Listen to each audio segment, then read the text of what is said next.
家好，我是绿萝。世人都说科学的尽头就是神学，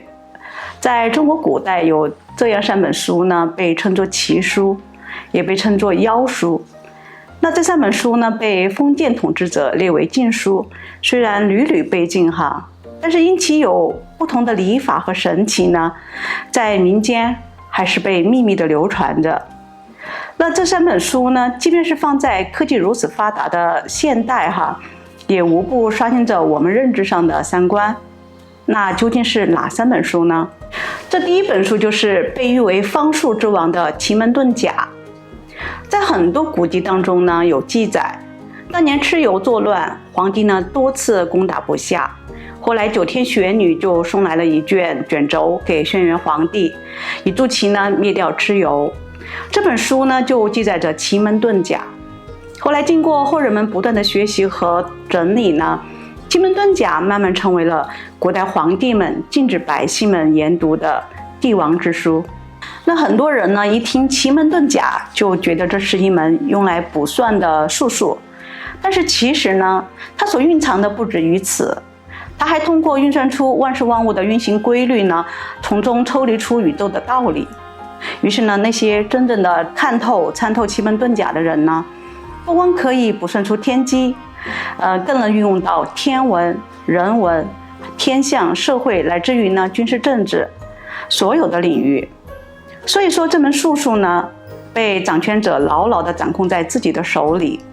极力地阻止它在民间的传播。那这本书到底有多神呢？其实不少我们熟悉的古代军事大神就为我们展示过了。汉高祖评价张良，运筹帷帐之中，决胜千里之外。自9天玄女将奇门遁甲带到了人间，先后经姜太公、黄石这2位大神之手，后来辗转到了张良手中。张良呢日夜研读，然后终于掌握了军事才能。但是他独到的军事策略呢，身处弱势的刘邦才得以走上了帝王之路。而到了汉末呢，掌握奇门遁甲的呢就变成了诸葛亮，说他在多次战役之中呢，利用奇门遁甲来布阵待敌，比如火烧博望坡、借东风火烧赤壁这样的一些战役。这些呢都是利用自然规律得到了天时的帮助。而诸葛亮呢还曾经不费吹灰之力，只靠几块石头呢，先后就困住了陆逊和司马懿的大军。那我们今天来看奇门遁甲呢，就是包罗了人文、自然，甚至于心理学的一本奇书。而这第2本书呢，就是《推背图》，这是一本呢极具奇幻色彩的寓言奇书。《推背图》无疑是这3本书中最饱受争议的一本。可是就是这样一本书却一次又一次地刷新着人们的认知和三观。相传呢，在唐太宗时期，李世民为了提前知晓大唐国运，就下令让能人异士们编撰一本可以通晓未来的这本奇书。而正是这样的背景之下呢，著名的天象家李淳风和袁天罡呢，利用周易八卦的玄学推算，最终编写出了这本传世之作。那之所以叫推背图呢，因为其中有一句话叫做万万千千说不尽，不如推背去归休。那么推背图又究竟预言了哪些内容呢？在推背图的第2项是画着一盘李子的场景。意外的是呢，李子刚好有21颗，这里的李子呢就对应着李唐。而在整个唐朝的历史当中呢，正好经历了21位君王。在45项中也预言了晚清时期西方殖民者呢入侵中国，并且瓜分土地的历史。仅仅是这些内容呢，就足以让人不寒而栗了而其中最为恐怖的是，第46项中竟然还预言了21世纪世界遭受的这段特殊时期。这么听来，仿佛有了姜子牙封神的那味儿了。推背图作为古书，书中的文字呢晦涩难懂，又夹杂着很多真假难辨的信息所以被人们呢传得神乎其神。书中一共有60项，至今为止呢应验了有40余项，那么还有剩下的10几项没有应验。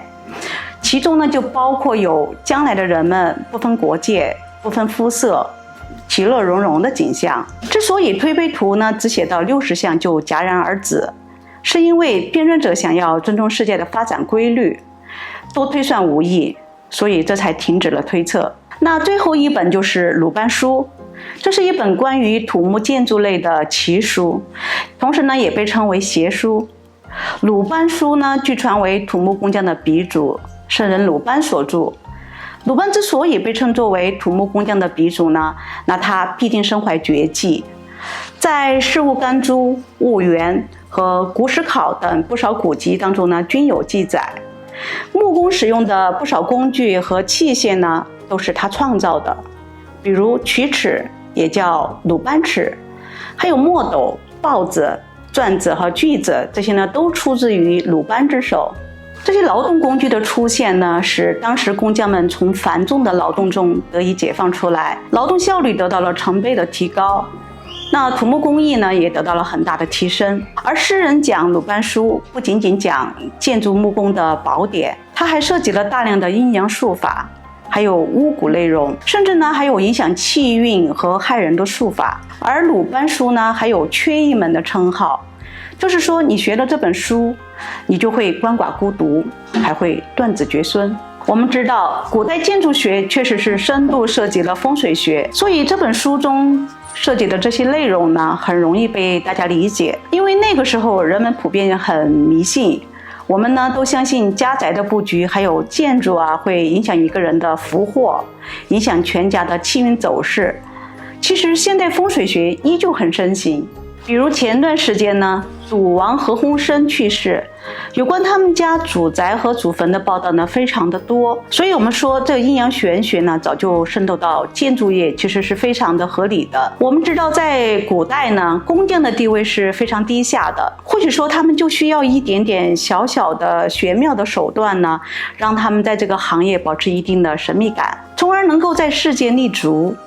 哪怕是吓唬金主，以便于讨薪也是好的。而鲁班书在漫长的岁月里不知道被进行过多少次的修改和删减，所以说我们现在呢也很难分辨哪一些出自于祖师爷鲁班之手。但是不管是建筑鼻祖也好，风水大师也罢，